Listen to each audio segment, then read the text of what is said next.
திருச்சிற்றம்பலம். தினம் ஒரு திருமந்திரம். திருச்சிற்றம்பலம். பழுத்தன ஐந்தும் பழமறையுள்ளே விழித்து அங்குறங்கும் வினை அறிவாரில்லை எழுத்தறிவோம் என்று உரைப்பார்கள் ஏதர் எழுத்தை அழுத்தும் எழுத்தறியாரே. திருச்சிற்றம்பலம். பழுத்தன ஐந்தும் பழமறை உள்ளே என்று தொடங்கும் பாடலை இப்பொழுது நாம் காணப்போகிறோம். பழுத்த கனிகளைப் போல திரு ஐந்து எழுத்துக்கள் பண்டைய மறைகளில் உள்ளன.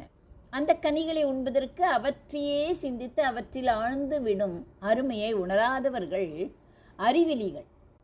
அவர்கள் இந்த எழுத்துக்களின் பெருமையை அறியாமல் இவை வெறும் எழுத்துக்கள் தானே என்று கூறுவார்கள்.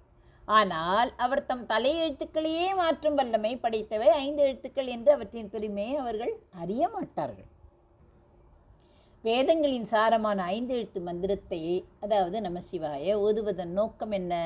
விழித்தபடி உறங்கும் யோக நிலையை அடைவது. அதை விடுத்துவிட்டு எங்களுக்கு மந்திரம் தெரியும் என்று வெறுமனே ஓதுபவர்கள் அறிவிலிகள்தான். ஏனெனில் அந்த ஐந்து எழுத்து மந்திரத்திற்கே ஆதாரமான மூல மந்திரமாகிய ஓங்காரத்தை, அது என்ன பிரணவம், அவர்கள் அறியவில்லை. ஓம் என்ற ஒற்றை எழுத்தே மற்ற ஐந்து எழுத்துக்களுக்கும் சக்தியை தந்து அழுத்தி இயக்குகிறது என்பதை அவர்கள் அறிய மாட்டார்கள். ஒரு கதையை பார்க்கலாம். ஒரு பெரிய அரண்மனையில் மிகவும் புனிதமான ஒரு அறையில் அழகிய வேலைப்பாடுகளுடன் 5 விளக்குகள், பழுத்தன ஐந்தும் என்று இருக்கிறதே, அந்த 5 விளக்குகள் இருந்தன. அந்த விளக்குகள் தொன்மையான நூல்களின் வடிவமைப்பின்படி உருவாக்கப்பட்டிருந்தன.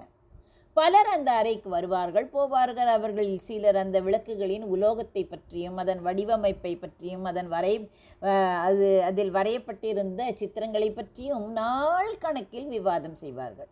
எங்களுக்கு இந்த விளக்குகளின் வரலாறு தெரியும், இதன் ஒவ்வொரு பகுதியின் பெயரும் தெரியும் என்று பெருமை பேசிக்கொள்வார்கள். இவர்களே எழுத்து அறிவோம் என்று உரைப்பார்கள் ஏதர். ஆனால் அந்த 5 விளக்குகளும் ஒளி தராமல் மங்கலாகவே இருந்தன. ஒரு நாள் அந்த அரண்மனையின் தலைமை பொறியாளர் ஒருவர், அவர் ஞானி, அங்கே வந்தார். பெருமை பேசிக்கொண்டிருந்த அறிஞர்களிடம் சொன்னார், நீங்கள் இந்த 5 விளக்குகளை பற்றி பேசிக்கொண்டே இருக்கிறீர்களே, ஆனால் இந்த 5 விளக்குகளுக்கும் சுவரின் உள்ளே மறைமுகமாக செல்லும் ஒரு ஒற்றை மின் கம்பி, கேபிள் இருக்கிறது. அந்த ஒற்றை கம்பி அரண்மனைக்கு வெளியே உள்ள பிரதான மின்னாக்கியுடன் இணைக்கப்பட்டுள்ளது.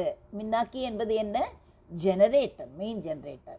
அந்த பிரதான மின்னாக்கியுடன் இணைக்கப்பட்டுள்ளது என்று கூறினார். அந்த ஒற்றை மின்கம்பி தான் இந்த 5 விளக்குகளுக்கும் சக்தியை கொடுத்து ஒளியை அழுத்தி ஏற்றி வைக்கும் எழுத்தை அழுத்தும் எழுத்தாகும். நீங்கள் அந்த மூல சக்தி, அதாவது ஓமை நீங்கள் அறியாமல் வெறும் விளக்குகளை, அந்த 5 எழுத்து இருக்கிறதே அதை மட்டும் அறிவோம் என்று சொல்வதில் என்ன பயன் இருக்கிறது என்று கூறினார்.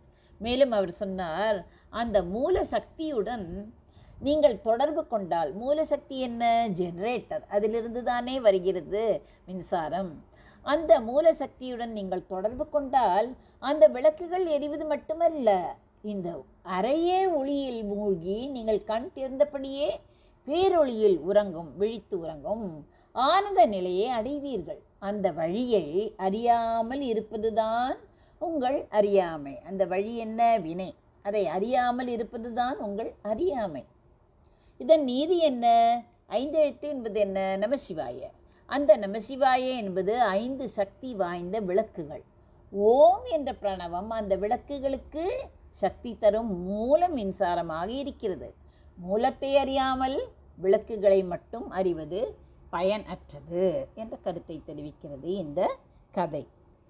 பழுத்தன ஐந்தும் பழமறை உள்ளே விழித்து அங்கு உறங்கும் வினை அறிவாரில்லை எழுத்து அறிவோம் என்று உரைப்பார்கள் ஏதர் எழுத்தை அழுத்தும் எழுத்து அறியாரே. நன்றி, வணக்கம். உமா பாலசுப்ரமணியன்.